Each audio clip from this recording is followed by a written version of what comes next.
Lies of P is a very special game for me and this channel as well. It is the game that marked the beginning of my journey here on YouTube pretty much 2 years ago, and it has been very fun. Back then I originally ranked all the main bosses in Lies of P, and while the video was probably alright for the first ever attempt, it doesn't really hold up to my quality nowadays, nor do my opinions really do. So maybe there will be a full re-rank at some point in order. However, this is not what this video is about. In this video I want to rank the bosses of the amazing expansion for Lies of P called Overture. However, I don't only want to rank them, I want to rank them in a context of Lies of P as a whole, in terms of story, mechanics and everything that there is to it, and compare them how much they improved. Because I think Overture is an overall improvement on the base game in pretty much every single way, and I really need to re-emphasize this. Yes, the expansion is not on the level of Old Hunters or Shadow of the Erdtree, but expecting such ludicrously great quality from a first attempt at a Souls-like would be insane, and I would say from all Souls DLCs, Overture is my third favorite, even topping DLCs like Ringed City. So it's definitely an incredibly respectable product and just absolutely deserves a lot of praise. The worst thing about Overture is that they shadow dropped it without basically any marketing, while From Software's new game Night Rain was released, which is just a very questionable time to drop the DLC and probably didn't reach as many people as it should, because it's truly an amazing expansion worthy of experiencing. It adds so much to the game and it's great. If you enjoy this kind of content, please be sure to like and subscribe and ring the bell for notifications. It would help up the channel massively and I would really appreciate it. And with everything out of the way, let's get into ranking the Overture bosses now.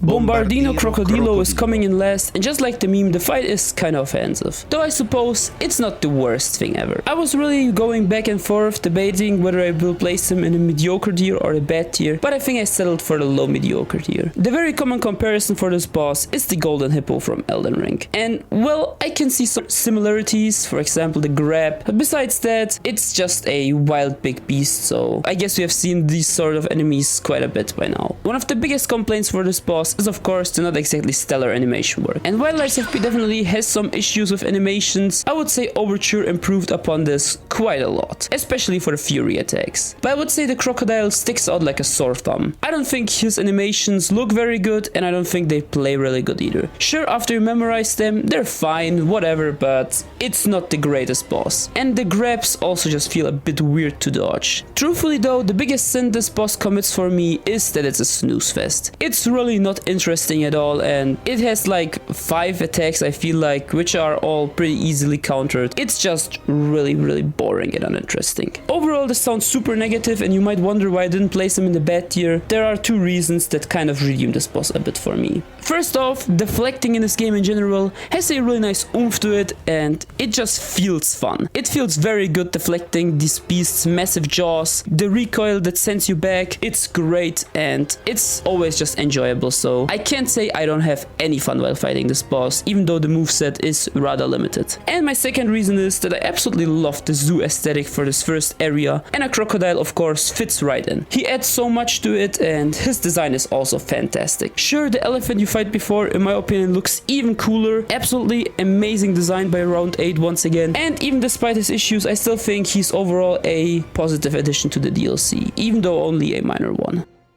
Veronique of Krat is a stalker fight in Lies of P. And of course, I cannot judge these bosses on the same level as like main bosses. They are basically just cute little mini bosses there to enhance the world and be a fun little fight. And I would say Veronique is doing a great job at this. Her story is actually pretty sad, also builds up the next main boss of this area, and it's very interesting and very intriguing. She also seems to have some ties to the legendary stalker called Leah, and also starts showing signs of going crazy. And we as the player have to put her out of her misery. It's a appropriately sad encounter in Lies of P, and I do appreciate it for that. My biggest issue with this boss is, why do we not get this amazing hammer after we defeat her? Seriously, this could have been such a cool, badass weapon, and I just do not understand why they didn't make it. It's so freaking cool and awesome. That aside though, honestly, it's a really nice moment in the game and story. I also really like deflecting her hammer, it feels really good, and she's honestly one of the more fun stalker fights in the game. I also appreciate this encounter for its challenge, because this is also probably one of the toughest non-main boss fights in the entire game. She definitely killed me a few times until I understood her timings, so I do also appreciate her for that. Overall, not really much else to say. She is a pretty decent encounter in the game, but not really much more.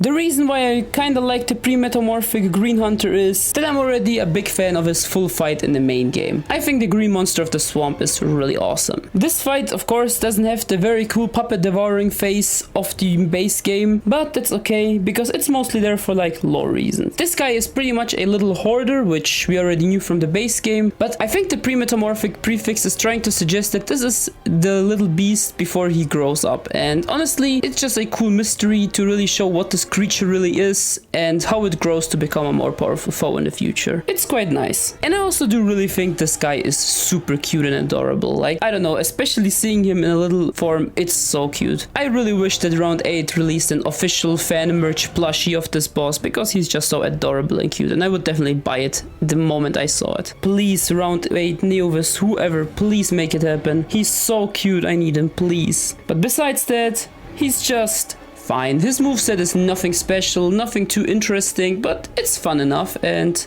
I kind of like the way he fights. It's overall just a neat little cute mini encounter that is nothing really groundbreaking, and you can also definitely easily miss it, but it's nice and I'm very glad it exists at the end of the day.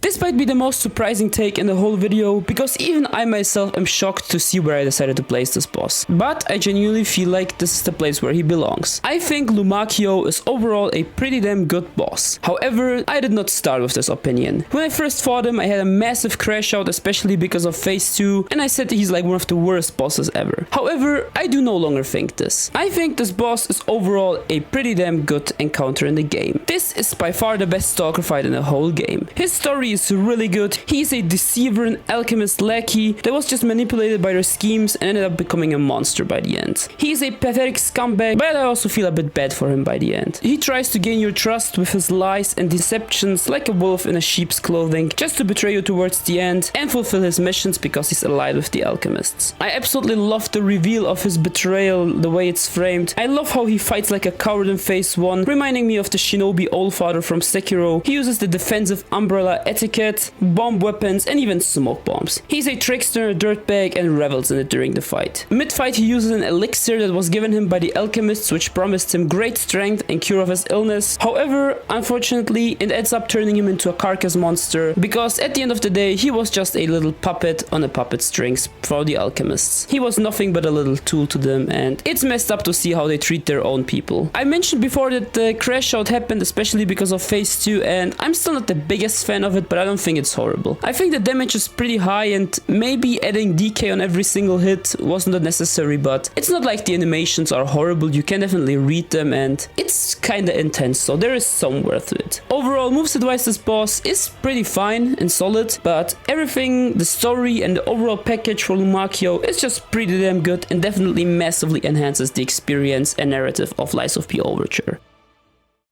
The two-faced Overseer is a boss that has been built up through pretty much the whole facility. However, my first reaction to him was just, well, that was fun, but that's it. This is a main boss, and this leads me to my only really big issue with this boss, and that would be that his presentation is rather underwhelming, especially for a main boss. This is definitely the Gaius of Overture. He has a pretty damn fun moveset and some really cool lore implications. However, just no presentation at all, or at least no presentation to match how important this fight should be. And this is where I always mention how much I value presentation and everything surrounding fight. You can have pretty good mechanics, but if it isn't presented well, it's just not going to stick with you most of the time, I find. And I think this is definitely the case here, because I think his fight is quite good. He has a yellow mode where he is more resistant, and after taking some damage he switches to a red mode where he is more aggressive but also takes more damage. It's a really cool idea and gimmick to have the boss shift between two phases, but as I said, it's just sadly not as memorable as it could be, despite some pretty cool ideas. I think there definitely needed to be something more, maybe like a introduction cutscene or something like that. I don't know, definitely just something. However, before I end this, let me mention that you get the opportunity to fight together with the GOAT, Alidoro, and that's just awesome. This is definitely one of my favorite aspects about this fight, because Alidoro is one of my favorite characters in the game, and it was just very awesome to team up with him. That said, Overseer is still a pretty damn good boss overall, but I think he could be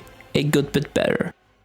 The Anguished Guardian is Andreas if he was a good boss. I really used to love Andreas when I first met him, but nowadays I think he's just decent. There are a few things I like, but also some aspects that drag it down. However, the comparison really isn't that deep, it's just some similarities, because the moveset quality is day and night. I think the Anguished Guardian is a massive example of Overture's improvement on a base game. Andreas' animations are static, Anguished Guardian's animations are fluid and dynamic. Andreas' moveset is not that interesting, while Anguished Guardian has some pretty cool flow, some nice follow-ups, and some pretty nice use of AoEs. And in general, his animations are overall pretty damn readable, especially for the Fury attacks, as I maybe mentioned already. That is a big fix compared to the base game, because the Fury attacks in the base game were quite chaotic sometimes. And the coolest thing about Anguished Guardian is his phase 2, instead of being a very poorly executed gimmick like an Andreas where the warm side is pretty much unplayable for me, I think Anguished Guardian's phase 2 is awesome. It adds the awesome AoEs and brutal follow-ups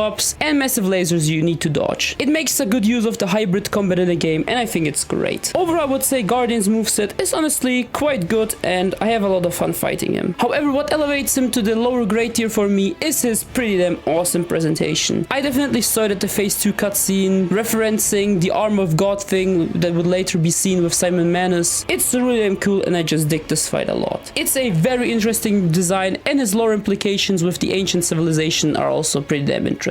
It's overall a very cool addition to the game, and I'm very happy to have it. Overall, the fight is flashy, fun, very interesting lore-wise, and improves upon a concept from the base game, and shows how far Round 8 has come. And this honestly just makes me excited for the next games. If they created stuff like this in Overture, how well will they do in the future? I know this might seem like a very massive jump in quality, and well, it kind of is, but I truly believe these two final bosses are truly next level and definitely some of the best things Lies of P has to offer. Like Marchiona, in my opinion, the third best boss in Lies of P. This boss is just insanely good. A fantastic Souls gang fight. I'm really happy that Souls likes experiment with gangs, and I think Marchiona even surpassed all of the From Software Souls gang fights. It's something I would say if a few weeks later they didn't release Everdark Noster in Night Rain, which is my favorite gank boss of all time. It's just so awesome. But I think I'll leave that one for a different video. However, Marchiona still comfortably sits at her throne of gank bosses with her silver medal, because she's pretty damn amazing. She actually has pretty damn important lore relevancy. She was the first one to observe an awakened ego in the Camille maid puppet, and that's the reason why pretty much the entire plot of Lies of P even happens. It's quite insane. She also has a very memorable personality and aesthetic in general. She's truly a master puppeteer. Her room looks really awesome, and she also makes a throne out of puppets. She's so obsessed with them, and I just love it. She wants to dominate and control everything she can, and it really comes through for everything. She also has one of my favorite fighting styles I've ever seen in a Souls game. She's a puppeteer and actually fights like one. It reminds me of the awesome puppet jutsu from Naruto, which is one of my favorites in the series, so I was very happy to fight a boss that actually uses it like this. Marchiona mainly attacks you with her definitely on purpose attractive puppet and her blue orbs. These can either strike you, she can throw them at you and drag them back, or grab you with them. The blue orbs are definitely some of her most dangerous moves, and especially the grab is quite diabolical and catches me quite often. However, she can switch up between these two movesets pretty much seamlessly, and it's just awesomely telegraphed. You have to look at the puppet string, and if it's blue, she will do her blue ball attacks. However, if it glows up, she will use her puppet, and she can switch rather quickly, so you have to always be ready to react to other attacks. It's pretty damn intense and pretty fun. Overall, I can say the camera can definitely be a bit wonky at times, but it's not the biggest issue. Phase 2 for Marchiona lets her buff the puppet, and this puppet now becomes super dangerous with more AoEs, more damage, and just more aggression. This phase is super brutal, and sadly, however, rather easy to skip, so I have to fight it more in the future to experience more of it. But every time I did, it was very fun. Overall, if you ask me, this is a fantastic way to start off a DLC. It's not quite Ludwig tier, but to be fair, expecting a boss like Ludwig would be pretty unfair to Round 8. It's still a very unique and very cool boss, one of the most unique gank fights I've seen in a Souls game, an interesting character with some nice build up throughout the area, and showing Round 8's intention with this DLC pretty damn well. It's super amazing. My expectations were insanely high. Overture was an incredible expansion that improved on Lies of P in pretty much every single regard, and I expected a pretty damn good boss at the end. However, not even I could have predicted something as incredible from Lies of P as this boss. Not only is he the best boss in Overture, not only is he the best boss in the entirety of Lies of P, not only is he the best boss in any Souls-like, I think he straight up might be one of the greatest bosses of all time. straight up there with From Software's best. And I think that's just shocking. But Kino, the Blood Artist, is a top 10 boss of all time for me, and definitely my boss of the year so far. I am seriously shocked by how good this boss is on pretty much every single level. His story is absolutely brilliant, he has a lot of ties into the themes of the game, and he also is tied to some NPCs like Venini. He was already in the base game, so being expanded upon in the DLC is great. His voice actor is just absolutely incredible and probably my favorite voice actor performance in any game I've seen. It's just absolutely stunning, and the voice actor just nailed the stone perfectly. Just listen to some of these lines. Tick-tock, tick-tock. Romeo's on the clock. You appear to be nothing but talk. Ladies and gentlemen, I, Kino, will analyze the only medium that moves the human soul. His design is absolutely incredible in Phase 1 and straight up a top 5 design of all time in Phase 2. It's both menacing, badass, unbelievably cool, unique, and just so freaking awesome. I love it to death. His music is also one of the best in Lies of P. Overall, I prefer Romeo's OST, but his is definitely the second best, and especially in Phase 2 it goes really hard. I just can't glaze this enough. Oh yeah, did I mention that his moveset is also one of the greatest deflect boss movesets I've ever seen in a game? Oh my god. Phase 1 already starts off super strong, probably being the third or second best phase in the game already. The mix-up game is truly insane. It feels like he can mix up any attack into any attack, and it's just impressive. The chains can vary so massively, and I genuinely have not seen a mix-up game this strong, maybe aside from Wukong's top tier bosses. It's incredible. He is also a super oppressive enemy, punishing you for healing with extending his chain, and this is telegraphed by his eyes glowing up. It's a super brutal phase already, but once you learn it, you can get through it rather quickly, and trust me, you really wanna learn it and get through it rather quickly. Because Phase 2 is the real meat of this fight, and one of the most brutal phases I've ever seen for a boss in a game. After burning and exploding,